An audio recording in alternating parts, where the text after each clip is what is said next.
स्वागत है आपका हमारे YouTube चैनल MS मेडिसिन पर। और मैं बोल रहा हूँ आपका दोस्त डॉक्टर मोहसिन हुसैन। दोस्तों, आज मैं आपको सुजाक के बारे में कुछ महत्वपूर्ण जानकारी दूंगा। दोस्तों, जैसे कि उसके कारण, उसके लक्षण, उसका उपचार और उसका इलाज हम किस तरीके से और किस किस मेडिसिन के द्वारा कर सकते हैं, उसके बारे में मैं आपको कुछ महत्वपूर्ण जानकारी दूंगा। दोस्तों, इससे पहले आप हमारे चैनल को लाइक कीजिए, शेयर कीजिए और सब्सक्राइब कीजिए और बेल आइकन घंटी दबाइए ताकि आने वाली हर एक नोटिफिकेशन आप तक पहुंचती रहे। दोस्तों, चलो चलते हैं इसके कारणों की ओर। दोस्तों, इसके कारण कुछ इस प्रकार हैं कि ये रोग जो है दोस्तों नाइसीरिया गोनोराई नामक जीवाणु के द्वारा होता है। दोस्तों, जीवाणु स्त्री और पुरुष के मूत्र मार्ग को संक्रामित करता है। दोस्तों, जीवाणु जो है इसका कॉफी के बीज की तरह या फिर गुर्दे की शक्ल की तरह होता है।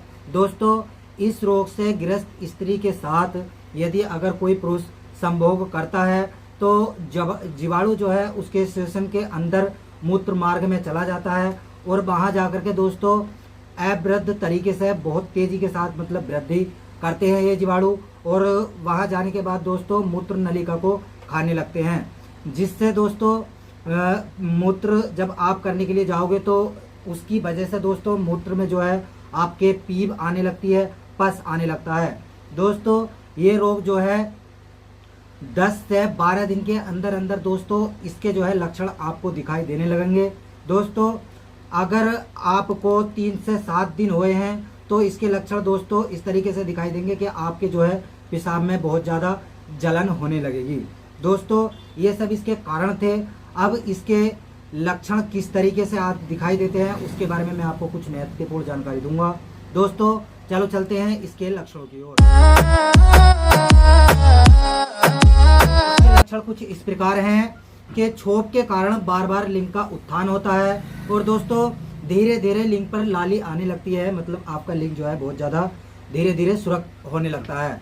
और दोस्तों पुण्य पुण्य करके मूत्र का वेग होता है, पेशाब जो है आपका बहुत थोड़ा थोड़ा करके आता है। और दोस्तों आपका शिशिन जो है बहुत ज़्यादा तन जाता है और उससे स्राव आने लगता है, पीप आने लगता है।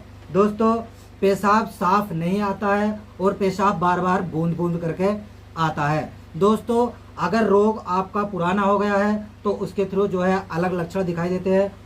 उसके लक्षण जो है दोस्तों इस तरीके से दिखाई देते हैं कि पेशाब में बहुत ज़्यादा जलन होना और पेशाब में बहुत ज़्यादा पीड़ा होना, दर्द होना, और पेशाब में दोस्तों पीप आना, थोड़ा थोड़ा करके पीप आता रहता है।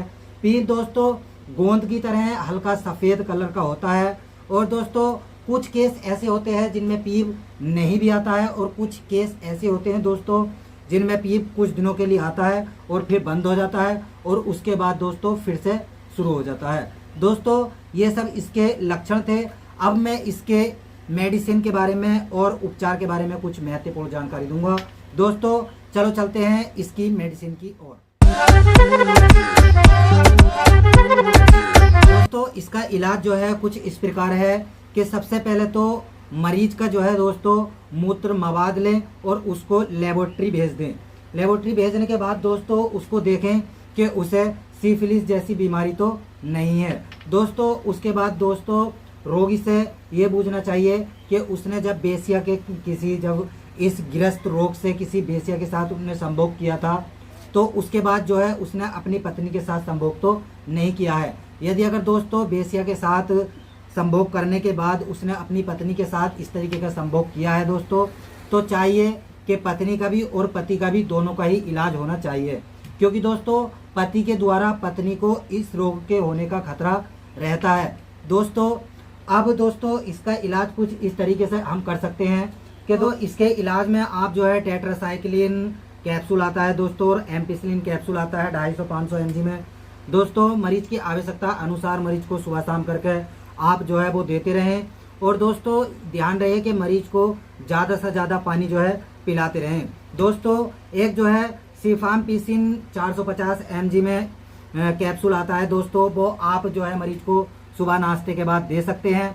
दोस्तों, कोटाई मेथोक्सोजोल कैप्सूल आता है दोस्तों, वो आप मरीज को जो है सुबह शाम करके दे सकते हैं। और दोस्तों सिट्राली का लिक्विड आता है दोस्तों, वो आप मरीज को दे सकते हैं। और दोस्तों एल्कासिट्राल सिरप आता है, वो आप मरीज को जो है दिन में 3 या 4 बार मरीज को ताज़े पानी में डाल के वो आप दे सकते हैं दोस्तों। और इसमें इंजेक्शन आप पेनिसिलिन इंजेक्शन मरीज की आवश्यकता अनुसार लगा सकते हैं।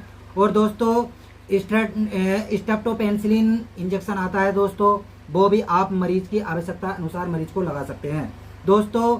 एक एक्रोमाइसिन इंजेक्शन आता है दोस्तों, वो भी आप जो है मरीज की आवश्यकता अनुसार मरीज को दे सकते हैं दोस्तों।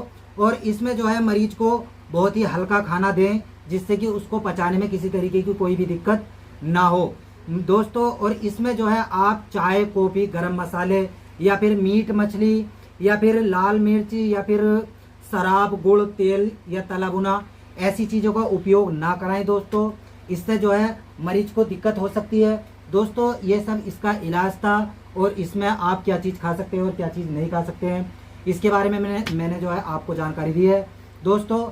अगर आपको मेरी जानकारी अच्छी लगी हो तो आप मेरे चैनल को लाइक कीजिए, शेयर कीजिए और सब्सक्राइब कीजिए, और बेल आइकन घंटी